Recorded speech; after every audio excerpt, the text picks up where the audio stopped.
저는 민주당의 기본적인 전략은 굿캅 배드캅 전략 아니겠습니까?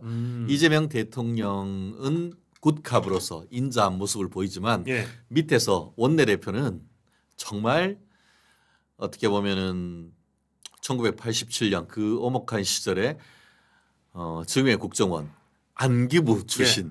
안기부 출신이 민주당의 주류인 운동권 출신은 이겨가지고 원내대표가 되는 그런 시절 아닙니까? 그러네요. 그러니까 이번에 뽑힌 김병기 원내대표가 아주 정통 안기부 출신, 그렇죠. 지금의 국정원 출신이죠. 그러니까 민주당은 사실 지금까지 안기부 하면은 치를 떨지 않습니까? 그런데 예. 그 출신을 거기다가 대를 이어서 안기부 국정원에서 일을 하고 있는 그런 출신 국회의원을 민주당의 간판인 원내대표로 해서 사실상 뭐 앞에서는 성군 이재명을 하고 뒤에서는 각종 공작을 할 수 있는 그런 나름대로의 어떤 진영을 꾸린 아까 말씀드린 것처럼 굿캅 배드캅 전략 예. 저는 그렇게 읽히는데요. 예. 특히 지금 김병기 의원 같은 경우에는 서영교 의원이 되는 거 아니냐 했지만 내부적인 얘기를 들어보면 이거는 김병기다. 왜냐? 예. 지난 4월 10일 총선 때 총선을 한 줄 민주당 총선을 한 줄로 친명횡재 비명횡사 공천이라고 하지 않습니까? 그랬죠. 이재명 당 대표가 손에 피를 묻힌 건 아니죠. 그런데 누군가는 그런 공천을 하려고 하면 손에 피를 묻혀야 되잖아요. 그렇죠. 그 역할을 김병기 의원이 했다는 것이죠. 지난번에 비명행사의 칼을 김병기 의원이 휘둘렀다는 거죠. 예. 그 결정 공관위원 그 공천관리위원으로서 그런 역할을 했다 보니까. 찐명 중에 찐명 옛날에 뭐 친박 비박 했는데 이제 골박 했을 때에 진골을 넘어 성골 정도의 찐명. 그래서 기존에 이제 민주당 같은 경우에는 국민의힘을 뭐 대통령실 뭐 출장소다 이렇게 했지만 그러면서 그때는 뭐 수평적이 아닌 수직이다 어쩌고 저쩌고 했지만 지금은 뭐 수직 정도가 아니고 90도 수직 계열화는 이런 그런 부분이어서 우리가 앞으로 장원준 쇼에서 드릴 말씀이 많을 것 같습니다. 알겠습니다. 자 오늘 첫 주제는요. 네. 김민석 총리 후보자를 네. 둘러싼 논란. 와 이게 간단치가 않아요. 계속 확산되는 모양새고 그래서 사실은 오광수 민정수석 굉장히 이재명 대통령의 동기이고 이재명 대통령이 힘을 줘서 했던 인선인데 며칠 만에 낙마해서 야 새 정부 첫 낙마 사례라 그랬는데 김민석 총리 후보자도 또 낙마하느냐 아니냐 그런 논란으로 이어지고 있어요. 네네. 자, 김민석 총리 후보자의 뭐 각종 의혹 어떻게 보십니까 총괄적으로? 저는 김민석 이퀄 조국 곱하기 송영길. 아 조국 곱하기 송영길. 예. 초등학교 곱셈을 3학년 때 배웁니까? 요새는 더 빨리 배우는. 아 그래요? 죄송합니다. 제가 지진하여서 왜 조국 이퀄 그러니까 김민석은 조국 곱하기 송영길이냐. 조국 하면은 아빠 찬스 조민을 비롯해서 그 아들 딸을 하나는 의사로 하나는 법조인으로 기울이려다가 그 과정에 있어서는 각종 비리 의혹으로 해서 엄마는 징역 4년 아빠는 지금 징역 2년형을 받았던 그런 부분과 비슷한 이 김민석 후보의 아들 입시 비리 의혹이 지금 벌어진 것이고 왜 그렇다고 하면은 송영길이 나오느냐. 송영길 이러면은 이른바 이정근 리스트 그렇죠. 정치자금법 위반 이 문제가 있는 것 아니겠습니까? 그렇죠. 그렇기 때문에 이번에 지금 김민석 후보 같은 경우에는 아빠 찬스에서 입시 관련되는 문제와 이 그 본인의 2002년부터 2008년, 2007년 이때부터 해서 최근에 이르는 정치자금법 위반 이런 부분이 한꺼번에 조국과 그 송영길의 두 명의 어떤 비리 의혹을 한 몸으로 받는다라는 점에서 저는 김민석 이퀄 조국 곱하기 송영길 이렇게 표현을 하고 있습니다. 제가 진행자 입장에서 그냥 굳이 하나를 더 넣는다면 조국 곱하기 한 0.5 곱하기 송영길 곱하기 0.4 아니 아직 실체적 진실도 정확히 모르지만 그렇죠. 조국 전 장관 같은 경우는 부부가 아주 적극적으로 뭐 표창장을 뭐 따붙이기 하고 뭐 여러 가지 서류를 위조한 것까지 확인되고 확정 판결이 지어져서 남편 징역 2년 뭐 부인은 징역 4년 됐지만 아직 의혹이기 때문에 의혹 단계고 의혹이다. 그렇게 막 표창장을 막 위조할 정도까지 의혹이 그런 있었나 부분은 봐야 된다는 거죠. 뭐 위조 이런 거는 아니고 그렇죠. 아빠 찬스 이런 취지에서 그런 취지로 제가 말씀드린 것이죠. 0.4나 0.5 한다는 뜻이고. 역시 날카롭습니다. 네네. 송영길 그 전 의원 거기도 유죄 확정이 된 거고. 다만 다만 지금 송영길 의원도 유죄 확정돼 가지고 지금 뭐 그렇게 있는 것이고 또 김민석 의원 같은 경우에도 제가 알기로 그 아마 전과가 5개 정도 되지 않습니까? 그러니까 정치항법 위반으로 해서 이미 유죄 확정된 내용들이 충분히 있는 것이고 그런 것도 보면은 뭐 추징금이 뭐 7억 원이 넘고 이런 부분들이 있지 않습니까? 그렇다 보니까 뭐 송영길 그 전 민주당 대표의 이정근 리스트처럼 이번에 나오는 것 같은 경우에는 이정근 리스트가 아니고 이거는 뭐 강모 본인의 어떤 그 아니 일부 신문에서 실명을 썼어요. 강신성. 왜냐하면 이분이 김민석 의원의 후원회장을 또한 후원회장을 맞아요.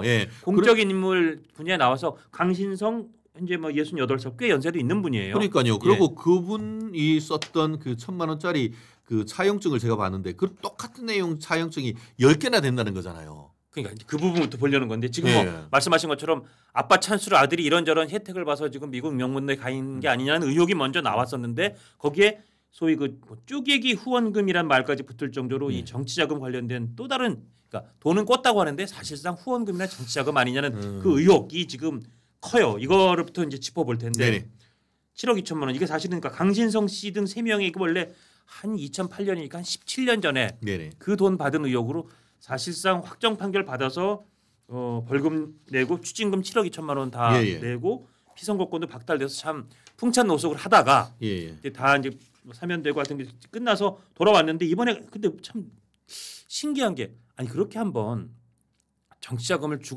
받았다는 의혹이 생긴 사람하고면 아니 이를테면 우리 최 변호사께서 정치인이다.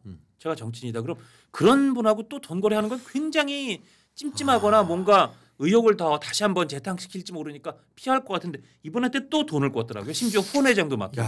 참 그만큼 능력이 있는 겁니까?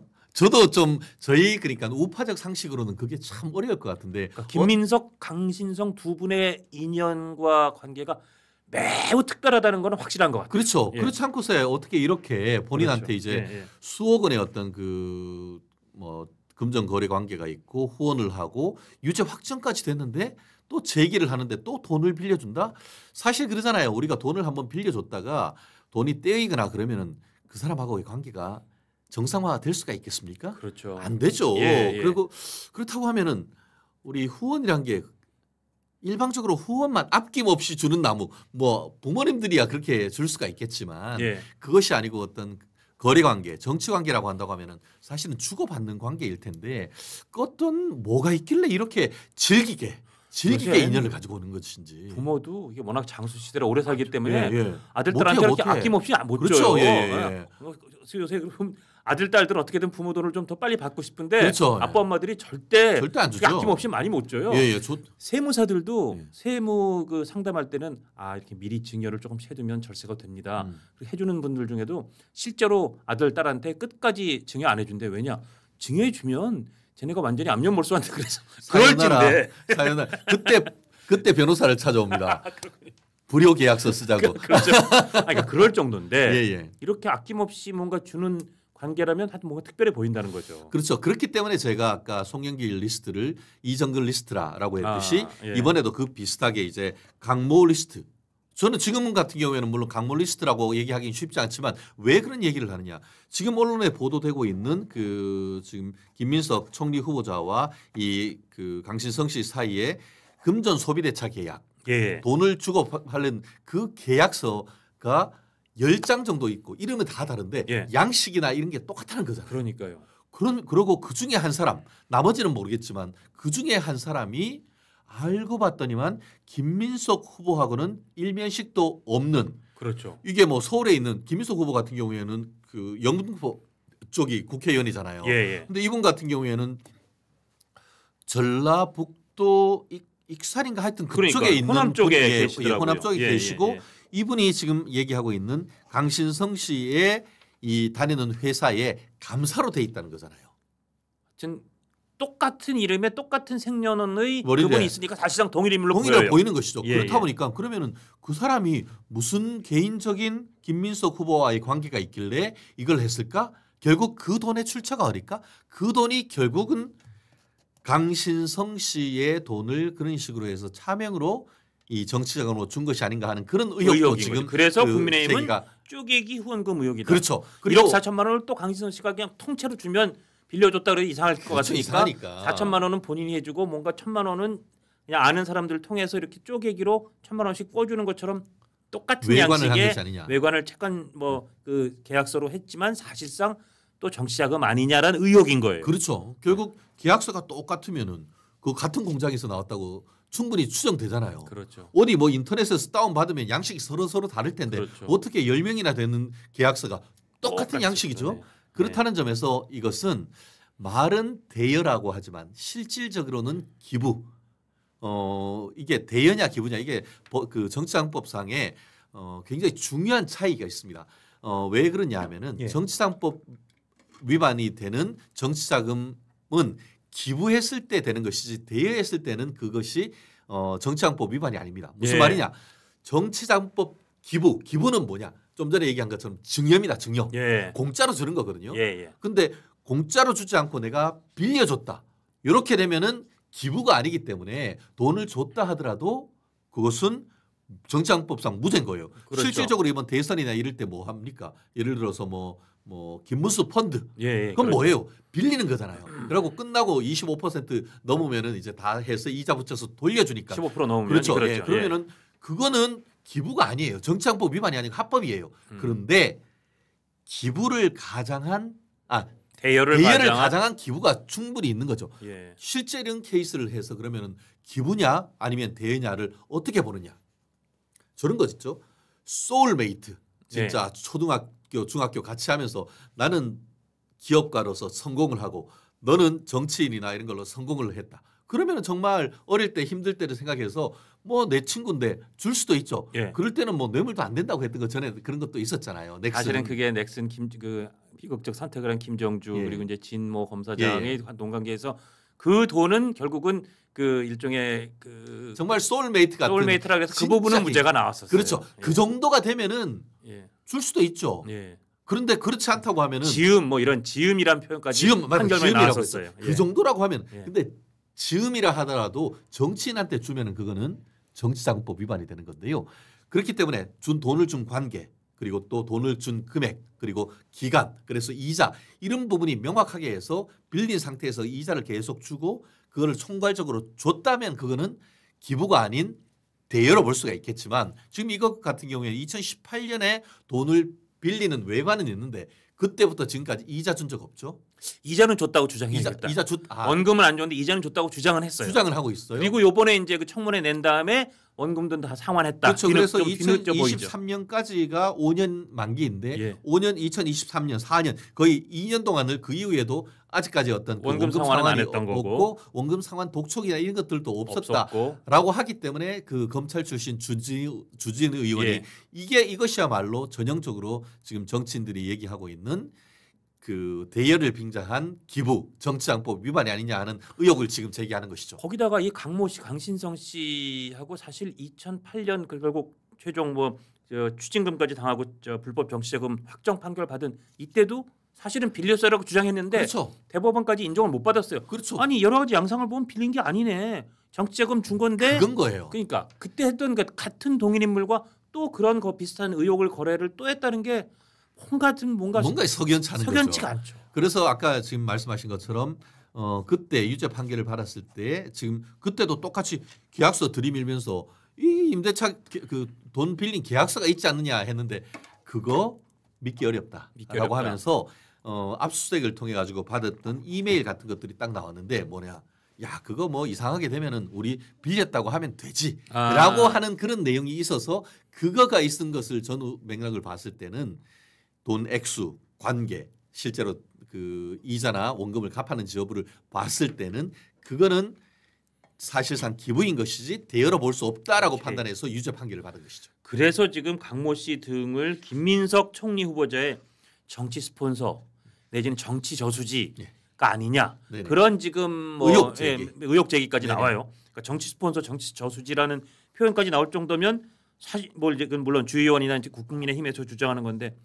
왜냐하면 계속 저희가 말씀드리는 것처럼 그 17년 전에 그런 의혹 때문에 대법원 판결로 유죄까지 받아서 고초를 겪었는데 그다음 또 후원회장을 이 사람이 하고 또 그다음에 이 사람한테 4천만 원을 빌렸을 뿐 아니라 아마도 이 같은 데서 나온 돈 1,000만 원씩 후원금 쪼개기 한 것 같지만 똑같은 양식의 그 대출 무슨 저 서류로 양식이 1억 4천으로 했으니 뭔가 이 사람이 정치적 스폰서가 아니냐라는 취지의 주장을 국민의힘이 아주 맹렬하게 하고 있는 겁니다. 그렇습니다. 사실 그리고 또 한 가지 그 강신성이란 분이 참 단순히 이제 돈을 그걸 준 것을 넘어서 아시다시피 그 기무접자 같은 경우에 미국 유학도 있지 않습니까? 그렇죠. 근데 미국 유학을 할 때 생활비도 매달 꼬박꼬박 450만 원씩 보냈다고 하더라고요. 그 부분이 그 쭉 더해서 그게 아마 7억 2천에도 아마 그 액수가 됐던 것 같아요. 그러니까요. 그렇게 예. 돼서 그걸로 해가지고 했는 걸 보면은 도대체 이분은 어떤 이유로 이렇게 했을까? 그런데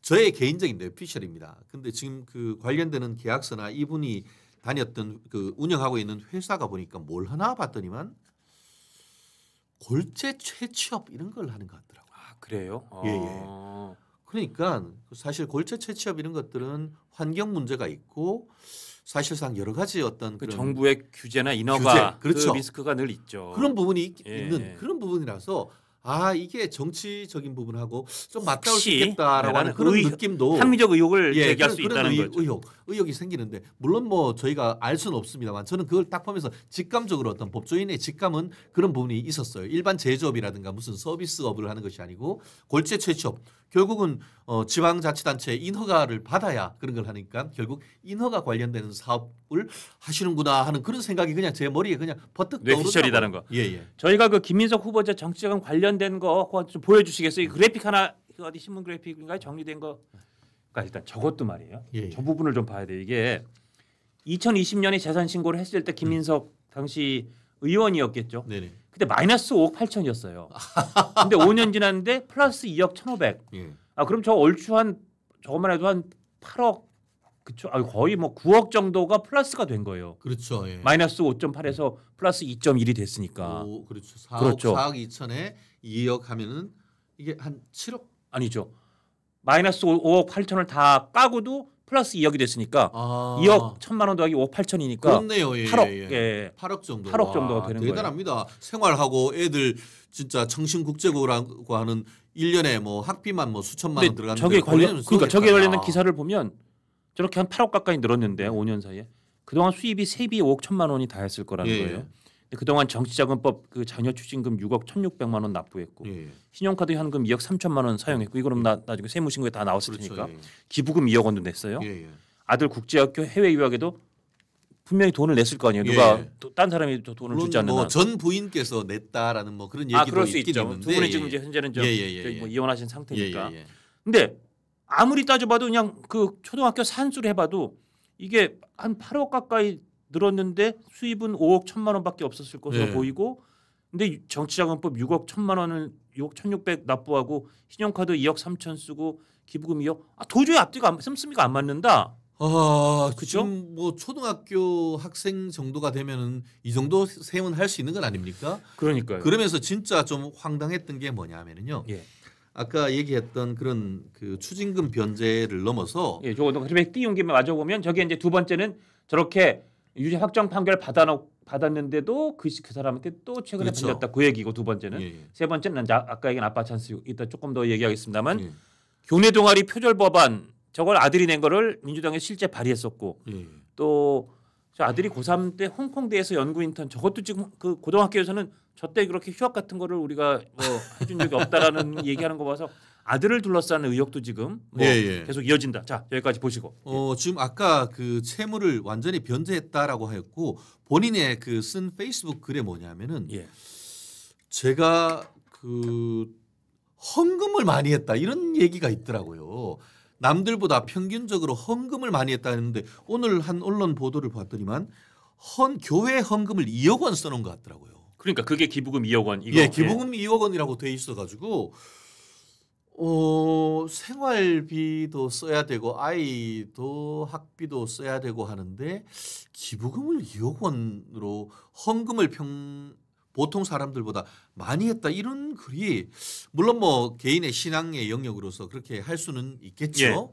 그런데 지금 추징금이라든가 이런 부분을 내면서 2억 원이나 되는 헌금까지 했다? 그러니까요. 그리고 요즘 같은 경우에는 아시다시피 교회 다니면은 기부금 영수증을 교회에서 다 해줍니다. 예. 그렇기 때문에 이 부분에 있어서는 김문석 후보님의 저도 뭐 국무총리 후보님이 되시고 뭐 일단 되면 좋죠. 그러니까 예. 본인이 뭐 계속해서 지금 좀 전에도 뭐 그 아들 대학교에서 온 뭐 교수 이메일도 좀 올리고 하는데 예. 얘기한 것처럼 본인이 다니는 교회의 기부금 영수증 이런 부분도 요즘 그 연말 정산하면 다 해가지고 주거든요. 예. 그럼 그런 부분도 정말 2억 원을 기부를 어떻게 했는지 그 출처가 어떤 건지 좀 얘기해 줬으면 좋겠어요. 그러니까 지금 그냥 단순 제가 이렇게 얼추 좀 계산해 봤는데 2020년에 마이너스 5.8억 원, 5억 8천이었는데 그동안 번 거는 5억 1천만 원밖에 안 됐다. 예.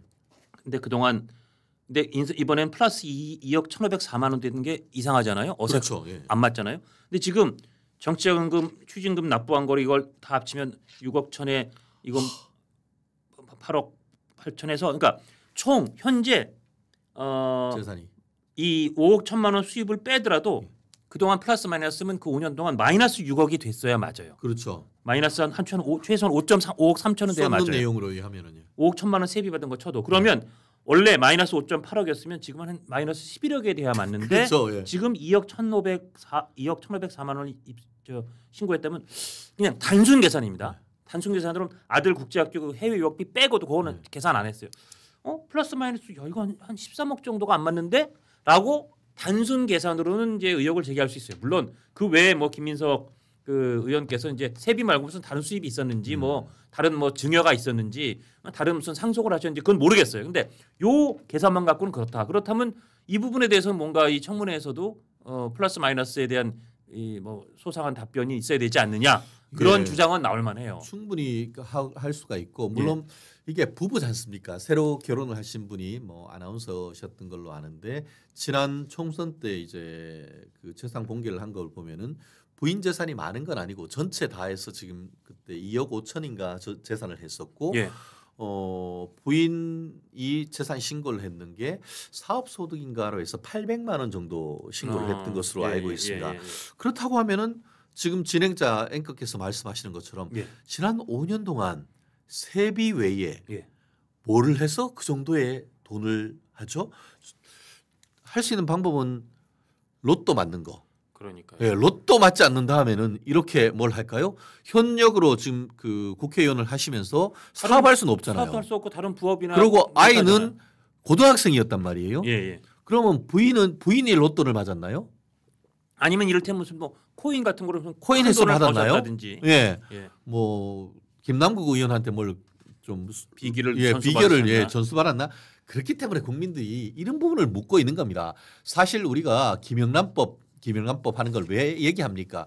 사실 뇌물 같은 경우에는 직무 관련성이 있어야 처벌되기 때문에 직무 관련성이 없다라고 하면은 그거 뭐 무죄다 이러지만 김영란법은 뭐예요? 묻지도 따지지도 않고 공직에 청렴성을 하기 위해서 5만 원 이상 어떻게 보면은 뭐 밥도 못 먹고 하는 건 그런 거 얘기하잖아요. 그런데 5년 동안 열심히 국회의원을 했는데 재산이 10억 가까이 좀 아까 말씀드린 플러스 마이너스가 돼버렸다 이러면은 이게 도대체 이게 뭔가 이것 때문에 그렇게 국회의원 배지를 하려고 하냐? 도대체 뭔가 나라에서 받은 것은 1년에 세비를 비롯해서 한 1억 5천 남짓 되는 것이고 그것도 이제 그 의원실 뭐 이렇게 연구비 하고 하면 그것도 사실 집에 돈 갖다 주기도 어렵다. 실제로 본인도 그렇게 써놨거든요. 집에 거의 못 갖다 준다라고 얘기를 했는데 어떻게 그렇게 많이 늘었죠? 이 부분을 정말 뭐 이렇게 기교 쓰지 말고 돈이 내가 들어온 게 수입이 얼마고 우리 대차 옆에 있잖아요.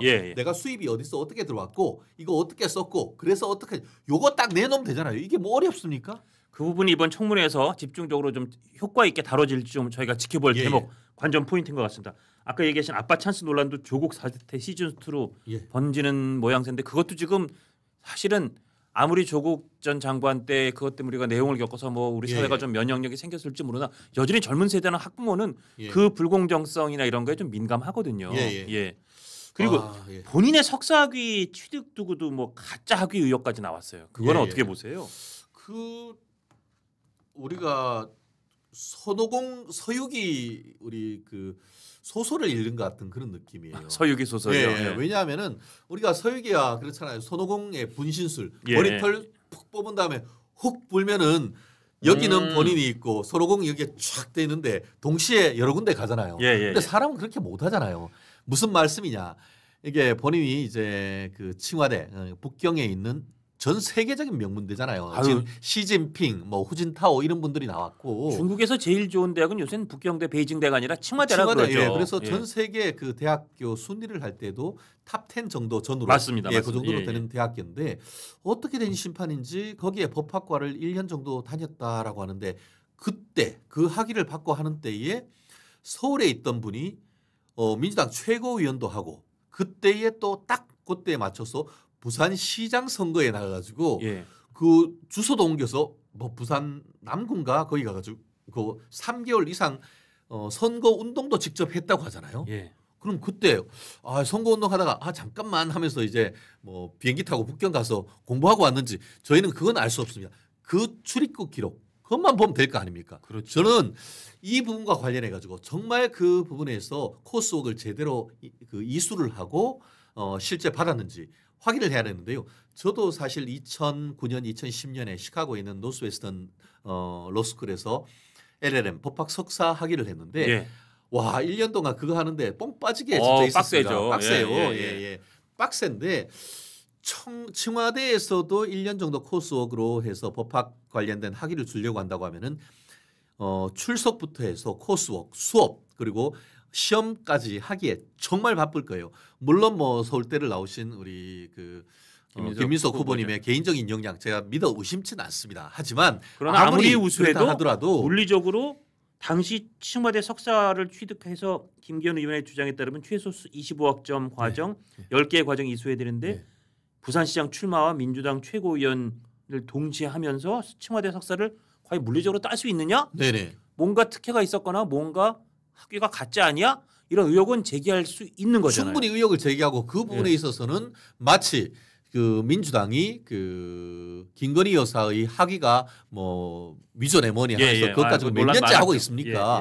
물론 뭐 그 경우에 따라서는 석사도 학위 관련해 가지고 논문을 쓰는 데가 있고 아니면 졸업 시험으로서 가름하는 데도 있습니다만 칭화대에 1년을 하면서 법학 석사 했을 때에 과연 논문을 쓴 것인지 아니면 그런 부분에 대해서도 국민의힘 그 인사검증단에서 이런 부분 포인트가 되는 거 해보면 다 알잖아요. 그런 포인트에 대해서 제대로 질문을 하고 김민석 후보님은 본인의 어떤 그 인테그리티 연결성에 대해서 입증하기 위한 노력을 필요하다고 저는 봅니다.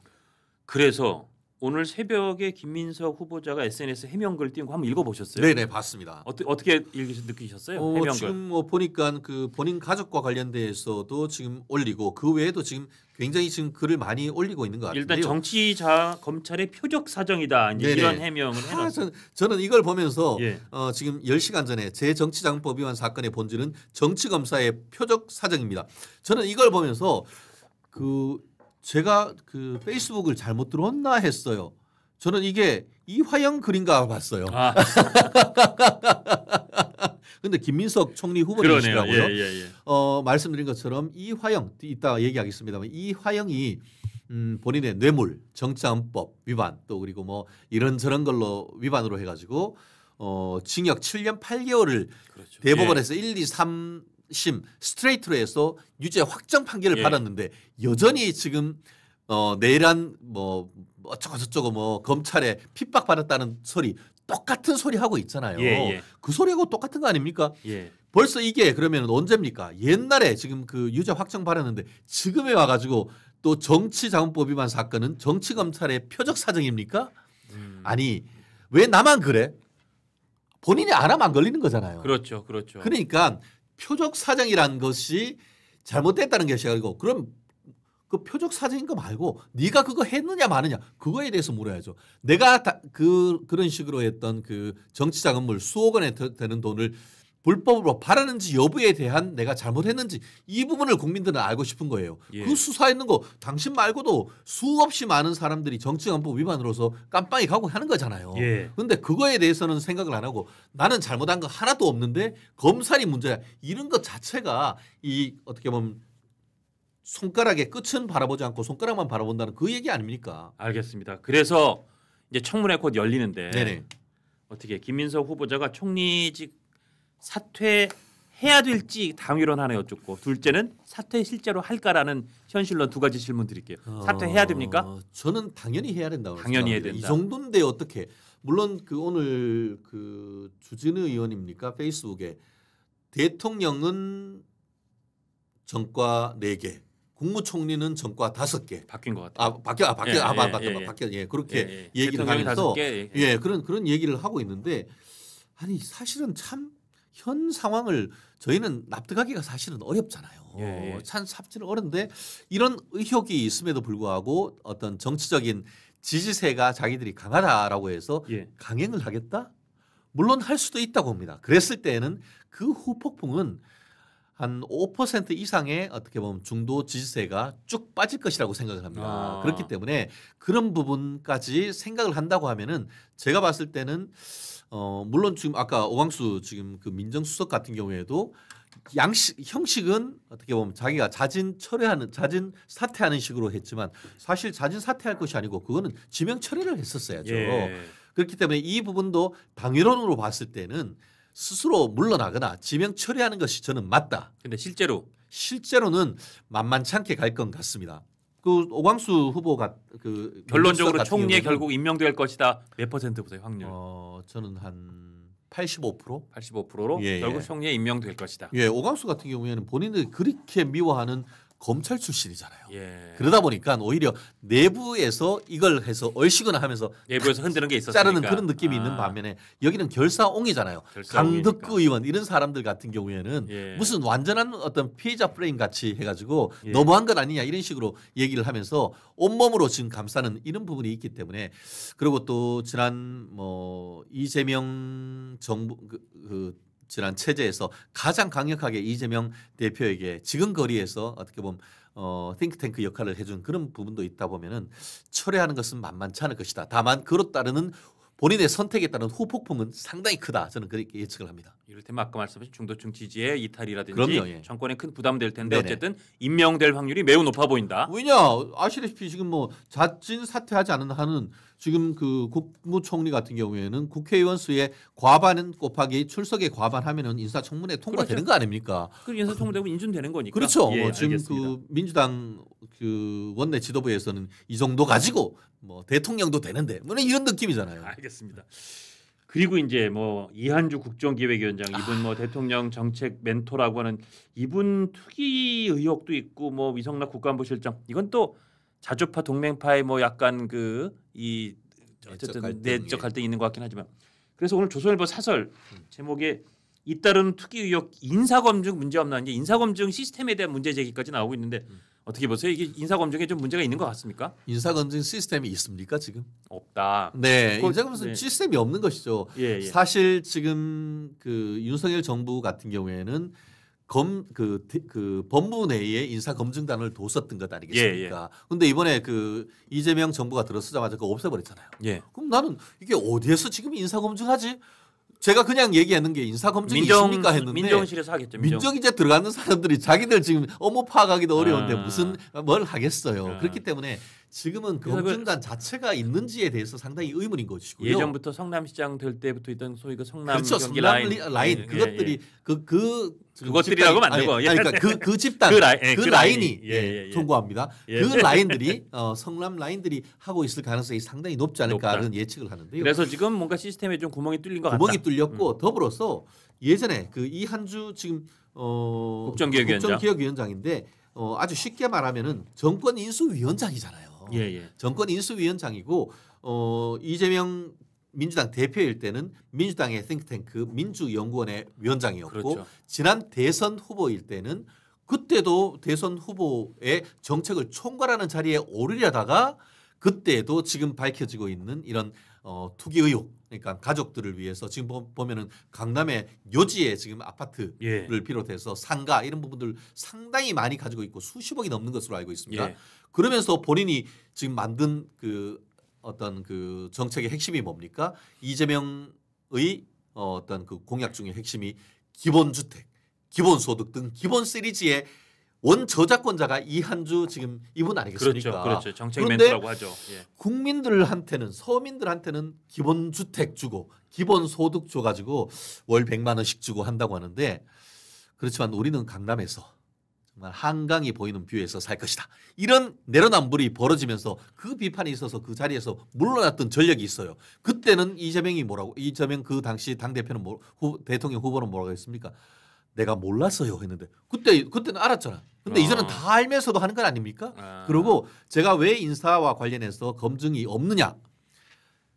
우리가 그 시계를 한 7년 전으로 8년 전으로 돌리면은 문재인 정부 초기에 어땠습니까? 우리가 인사 검증과 관련해서 5대 기준이 있다. 뭐 그런 거 얘기했잖아요. 기억나네요. 5대약 뭐해서 뭐 음주, 성범죄 뭐 그런 막말 이런 것들 있으면은 뺀다 했다가 후보 올라가는 사람들이 거기 안 걸리는 사람들이 거의 없어서 뭐 10대, 7대, 5대 이렇게 줄였던 기억이 나는데 이제는 그런 것조차도 안 한다는 거잖아요.